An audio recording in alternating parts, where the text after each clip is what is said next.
Hello, Shalom. If somebody could tell me if you could hear me, it would help me know that there's a sound check. Could somebody tell me, can you hear me? Moshe, see you're on. Can you hear me? Yeah, I hear you. Okay, great. Okay. We got to do a sound check because 2 weeks ago, gave the cheer, but there was no sound to it. So thanks. So I apologize for not being able to provide the Wednesday night shul, because we're up in the country this week. Because Baruch decided to keep me off my feet for at least a few days. So we're going to be able to do this all in the Luft. All of this is coming to you via the amazing miracle of wireless connections, which at once upon a time Talmid Chacham did not, Rebbes and Tzaddikim didn't need a device. They had wireless connections because they were wireless. They were above and beyond wireless.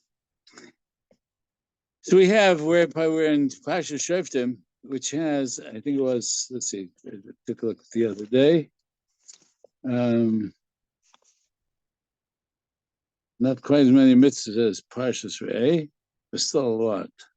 Parshas Shoftim has 41 mitzvahs. That's a lot of mitzvahs. So we recognize that when there's many mitzvahs, they're very compact. There's a lot going on. And with all of these parshas, even from Parshas Kadosh, Parshas Shoftim, we'd like to know the connection between these different mitzvahs. So if you take a look at Shishi, which is Kapitel Yotes Pasuk Yodalad, we're just going to run through these parshas quickly, and then talk about how they're connected, and what we gain for Avodas Hashem in looking at this parsha.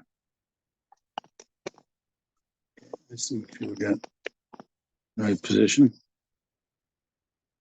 Okay. Pasuk Yodalad. L'sasik bol l'reyecha asher gavlu shene v'nachlascha shetin chabaras shashal kecha l'snachal rishta. This parsha, by the way, just comes right after the mitzvah, the parsha of putting to death a intentional murderer, capital punishment for murdering somebody intentionally. And the pasuk before was like Sochas Eincho Olav V'yata Dam Nokim Yisrael B'Tevilach. Do not let your eyes be compassionate on this person, on this murderer, and you shall burn away all innocent blood from Israel, and it will be good for you. And then it goes immediately in the parsha of Hasagas Gvul. Hasagas Gvul, Klal Yisrael was given Eretz Yisrael. All the Shoftim were given their chelik. Every family was given their portion in the chelik of their shevet. And Hasagas Gvul, as it's in this Benach Lascha, is in Eretz Yisrael. This is the law. There's two lavim over here, which are only in Eretz Yisrael because stealing somebody else's property, moving the boundaries of somebody else's property, steal a part of the property is lo sigzo. Over here, there's another law that in Eretz Yisrael you're not allowed to move the boundaries and steal somebody b'masik to step over, impinge upon somebody else's property. So that's pasuk Dalet. Pasuk Tesvav lo yakum eid echad beish. One should not cannot use only one witness in a for any sin that a person has done. It requires a minimum of 2 or 3 witnesses to establish what has really happened. And then comes the Pasha Edom Zaymamin. Ki Yakum Eid Chomas Veish La'anis Ben Sor Ba'amdu Shnei Anosh Mishtalim Aviv L'fnei Hashem L'fnei Ka'anim V'dosh V'ashoftim Heitiv V'nei Ema Heid Sheker Ana B'Achiv.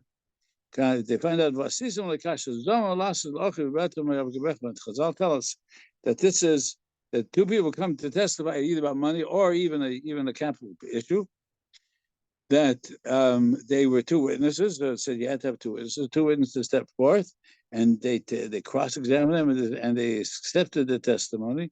And then 2 more witnesses come and say, The first two are liars. They weren't even there to witness those actions. So the pasuk, the Torah says, you have to do to this person, to these witnesses, what their intention was, what they intended to do to that person, remove and burn away all of the evil from your midst. When the Shem Yishma, everybody else will hear, listen, see this, and listen and learn not to do such a bad thing. So here we're interesting. You go from murder to stealing somebody else's property, to the need for two witnesses, to the Parsha of Edom Zomim, the Parsha of catching two witnesses in dishonest testimony.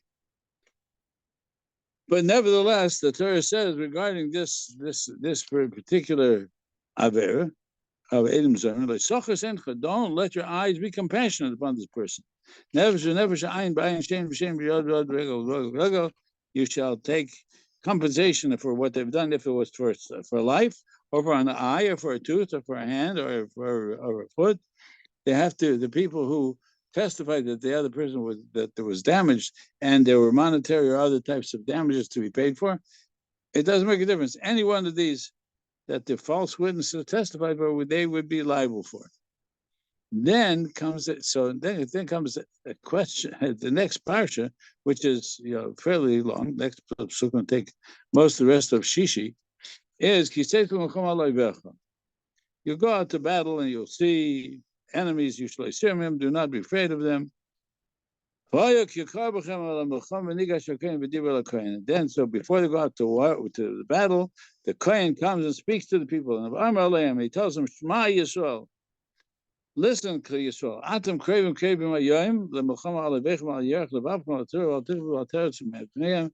You're about to go into battle with your enemies. Do not let your hearts be soft. Do not fear. Do not tremble. Do not quake before them. Hashem will be there to you, to do battle with you, to fight against your enemies, to help you. Then the officers speak to the people and they say, whoever built a house and is not dedicated should return from the battle. Because maybe he'll die in the war, and another person will dedicate the house. Another person planted a vineyard and did not harvest it yet, did not make it grow well.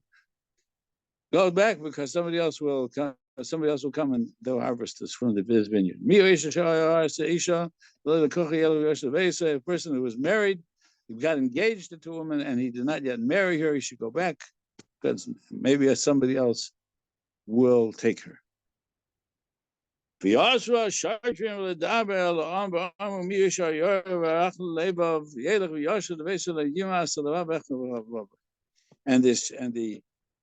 the officers will speak to the people, and they will finally say, any person who is afraid, fearful, and soft of heart should go back to home. He should not melt the hearts of his brothers as his heart is weak.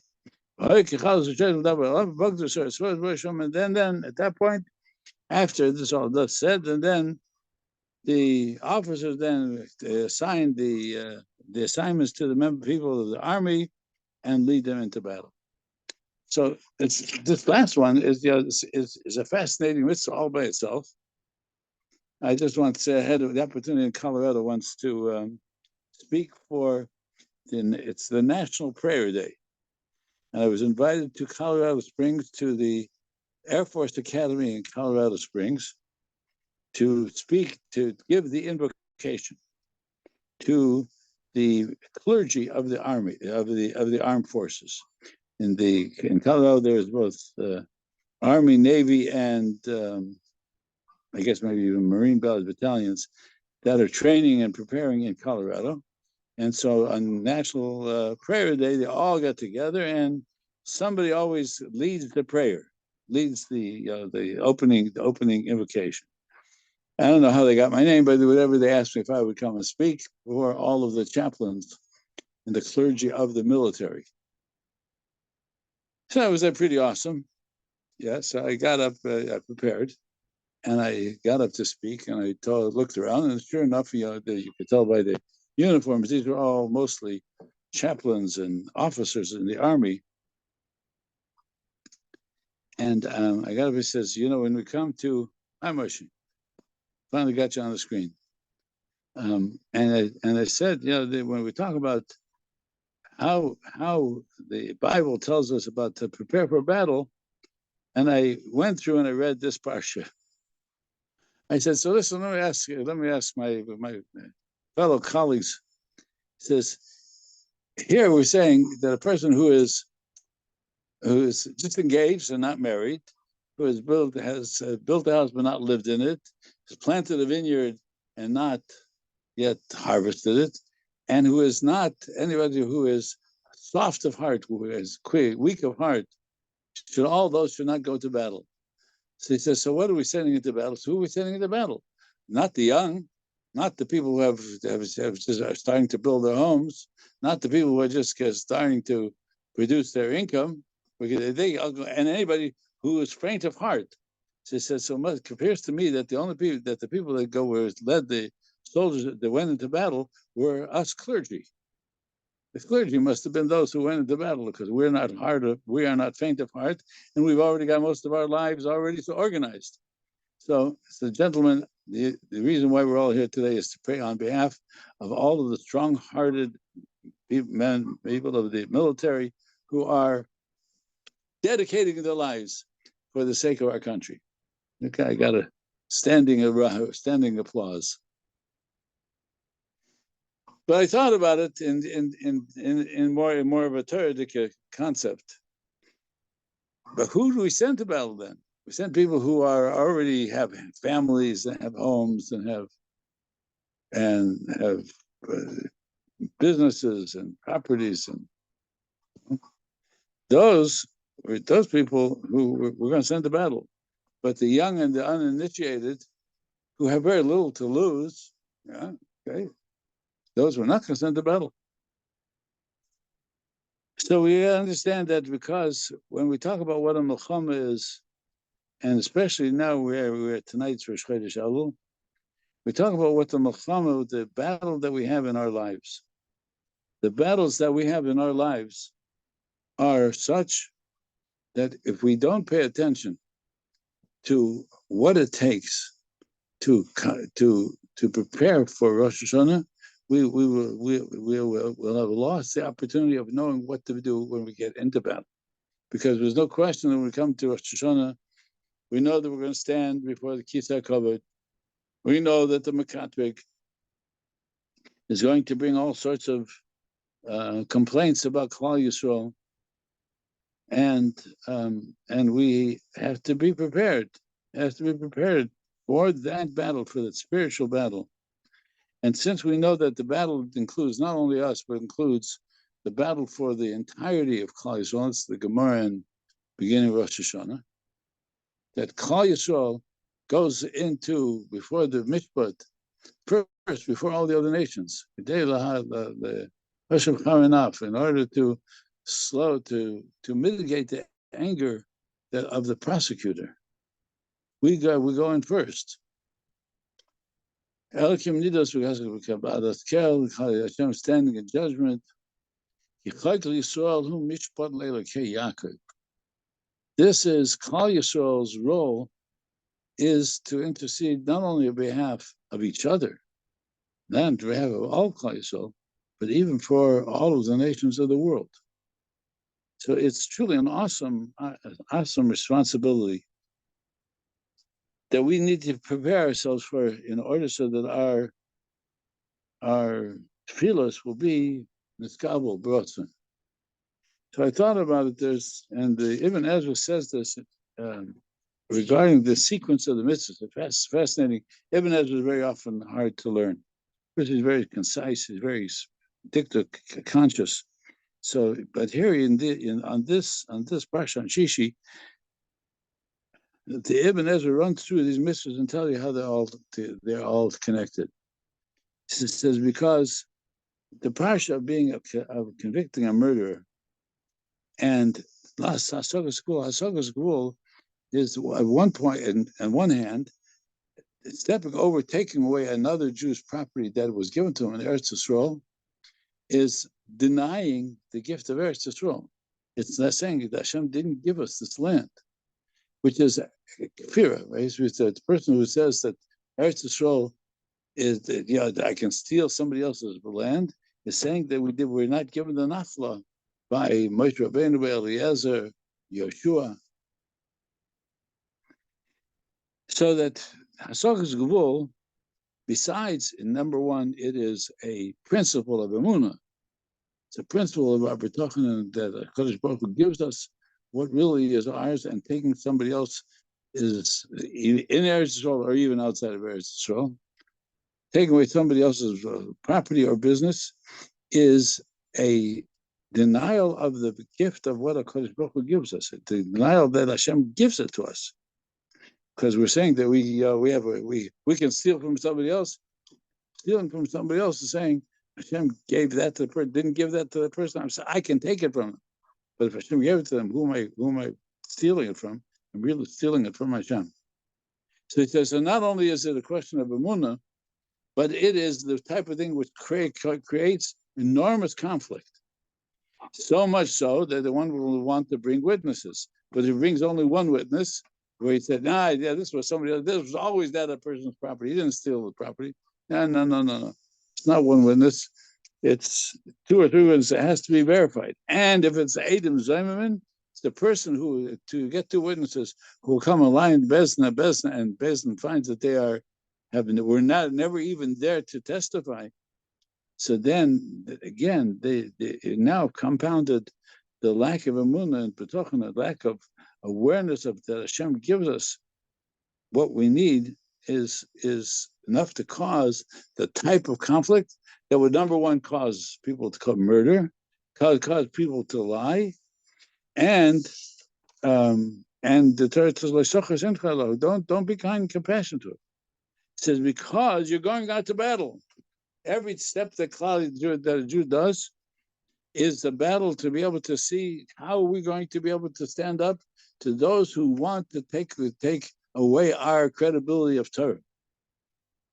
So I said, this is one of my own vertlach. What makes Eidim Zaymamin so unique? Because we know if 2 witnesses come and say, listen, this man borrowed his plow from his friend, and 2 other witnesses come and say, no, he didn't borrow it. So it's the Eidim Achishim says that 2 witnesses argued against 2 witnesses. The testimony is all bottom. Because 2 against 2, you don't know who to believe. However, if 2 witnesses came and said that man stole from his friend, and the other person, and another 2 witnesses come and say you could not have been witnesses because you weren't even in the same town at the time that you claim that they were witnesses. So then those 2 witnesses now have to pay to the person they wanted to steal the money from. Why? Why isn't it just the same rule as 2 against 2? They say we were there. The other one say we weren't there. So they said, if we take a look at how we received the Torah, we said Hashem appeared to Klal Yisrael at Har Sinai and gave us the Torah. And he told us, this is your Torah, I will never abandon you. You are my people. You are my holy people. You are Mamlechus Ka'anim. You are the nation of Ka'anim, and it is immutable and irrefutable. So what happens when the nations of the world come and say, nah, Hashem didn't give you the Torah? How do Hashem didn't give you the Torah? So we say, we bring witnesses to those nations of the world who say that we don't have the Torah, that we don't have the essence of truth that was given by Hashem. Those nations were not there at Har Sinai. How could they testify? How could they testify that we didn't receive the Torah? They weren't at Har Sinai. So therefore, Eidim Zaymamin is a declaration that we were there. We know that we received the Torah. Any other nation, any other people who come and try and take away and say they have the gift that a God gave to the world of the essential truth, they weren't there. So they are all Edom Zimmerman, all the nations of the world, the other religions, are trying to steal the rights to the gift of Torah. They're all Edom Zimmerman. So Hashem will do to them what they have wanted to do to us, which is they wanted to destroy our credibility. Hashem will destroy their testimony. So these are just a couple of the thoughts, but then there's a deeper thought here, with which is more appropriate for now we're Rosh Chodesh Elul. Because we're about to go prepare ourselves to be witnesses, to bring testimony of our entire year before Hashem. And we're going to stand before HaKadosh Baruch Hu, and some of the things that we did throughout the year are going to come to us and sort of like bite us in the back. We will be held liable for things for which there's a claim that we did not do Torah mitzvahs the right way. So we have to know, first, number one, is that Klal Yisrael stands upon this integrity of what we have and what we share. We share a nachla, we share the inheritance with which Hashem gave us to make us into a special people. And since Hashem gives us that unique status, then we come before Hashem, Melech Malchim Melachim, with Yoshev al Kisei Mishpat, and we say, Hashem, sure, we have weaknesses. However, our weaknesses are just the product of the struggles of our lives. We are still Aman Ivchar. We are still the people who chose to receive the Torah at Har Sinai. We are the choosing people, the chosen and choosing. We chose to accept the Torah at Har Sinai. So all the tests that you've given us, okay, so there are tests. However, we are still Klal Yisrael. We are still Bnei Matem Hashem. We are Hashem's kids, children. Hashem, you cannot refute that the gift that you've given us still is something which we hold dear and hold strong. And every time that we find ourselves arguing about the politics of religion, we are, in essence, arguing the wrong argument. It's not about, do we have a right to the political stance of any particular political ideology. We are Bnei Yisrael, we're Am HaTorah. Our stance, our answer is, Hashem gave us the Torah, He told us how to live. Every time we argue politics instead of Sefer Emunah, we are denying that we are Am HaTorah. We're denying that we received Torah at Har Sinai. Because we recognize that we received Torah at Har Sinai, then I'm not going to argue politics with somebody. Do you believe that we received Torah at Har Sinai? You don't believe we received Torah at Har Sinai? Go do whatever you want. The reason why we're making the choices, the reason why we believe that we have to have a Torah-based society is because the Torah, Hashem, that's what makes Bnei Yisrael Am Hashem, that makes us Am Yisrael. And when we talk about that which differentiates between us and all the nations of the world, is yes, Hashem gave us, we go out to battle, and we have to know that we must be strong and not to look at our weaknesses.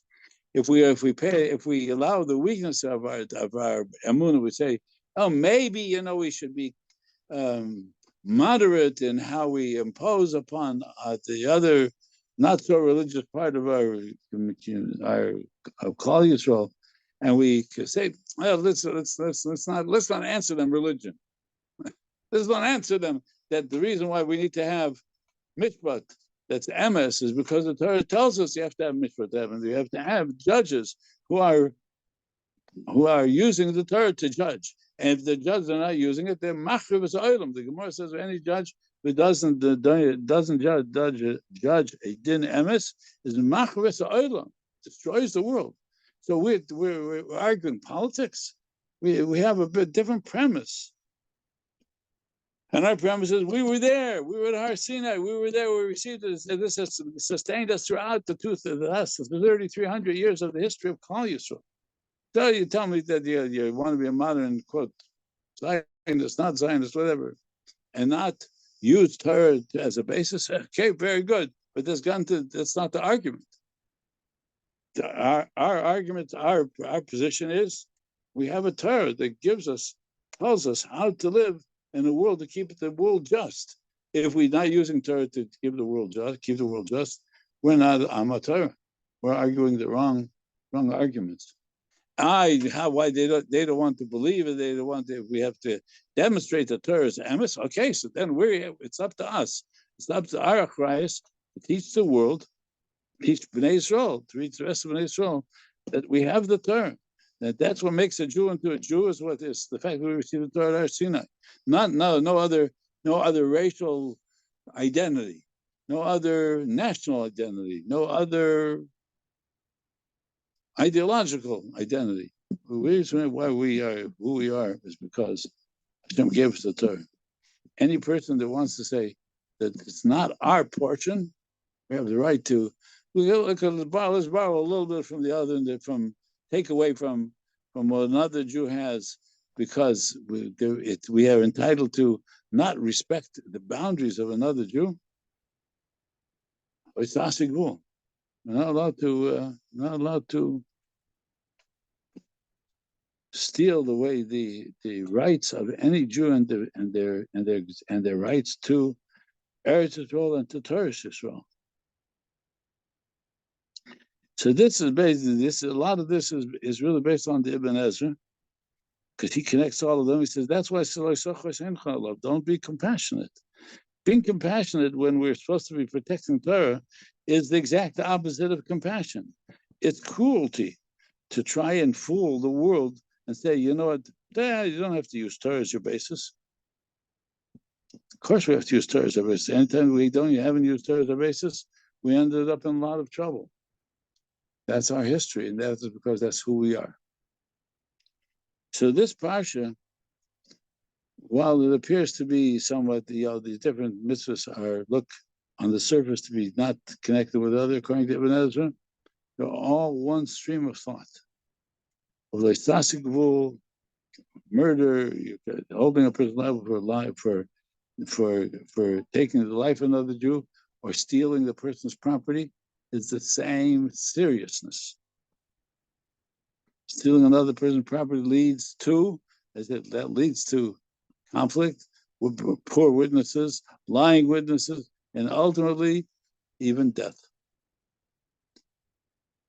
So therefore, when Hashem says, when you go out to battle, make sure that you're compassionate about who you're sending out to battle. Make sure that you're sending out to battle people who are seasoned warriors. Make sure you're sending out to battle people who are not afraid to go and confront our enemies. So we say, okay, that's this way the minister says it, we have compassion. Compassion to make sure that we're not sending out the wrong people to do this battle. There is, so here, as I've mentioned before, here in the country, we have a fairly interesting collection of svarim. And one of them is the kibbutz pamphlet of all the articles that Rabbi Chana wrote for the Yid, the Aguda newspaper in America. And he was almost very radical about not compromising Torah on any circumstance, on any way, in dealing with those who are trying to take over the rights to Eretz Yisrael. He says we're obligated to go out and do battle, just like the Chashmonaim. He says the only thing we need is generals who know how to do battle. So when we're talking about how do we train Bnei Torah to be warriors, then we need to make sure we're training them how to do battle and how not to be afraid to do battle, and that they should be ready when necessary at the right stage of their lives to go out and be prepared to do the battle for the future of Klal Yisrael. So this is all part of our preparation for Elul, probably for Rosh Hashanah, Yom Kippur. These are the days, the month, the total, I think it's 53 days of Milchama, 53 days in which our battle for the heart and soul of Klal Yisrael are in our hands. So we get down Rosh Hashanah, we blow the shofar to be Mitzaken Klal Yisrael. We fast, Lulav and Esrog and Sukkah, and ultimately Simchas Torah, to bring Simcha of Klal Yisrael all together. And when we zecher with that, then we'll be able to see that this year Sukkot will be Oila L'Regel. We'll go up with all the rest of Klal Yisrael to Yerushalayim HaKodesh. Amen. Everybody have a wonderful day, wonderful month, and I get the Chodesh. I like the Chodesh. The Chodesh Elul should bring us total clarity about who we are and what we are, and how we need to defend Torah. Everybody have a wonderful day, a great evening. Take care. Good Shabbos. Shabbos, Irvin. Shabbos Yehuda. Shabbos Sam. Shabbos from Yerushalayim. Good Shabbos, Dr. Ben. You're up early, or late at night, early in the morning. Early in the morning, yeah. All right, good Shabbos, Moshe, good Shabbos. Shabbos, first lemon. Good Shabbos couple. Good Shabbos Baruch. Waiting for the recording. Take care. Shabbos. Shabbos.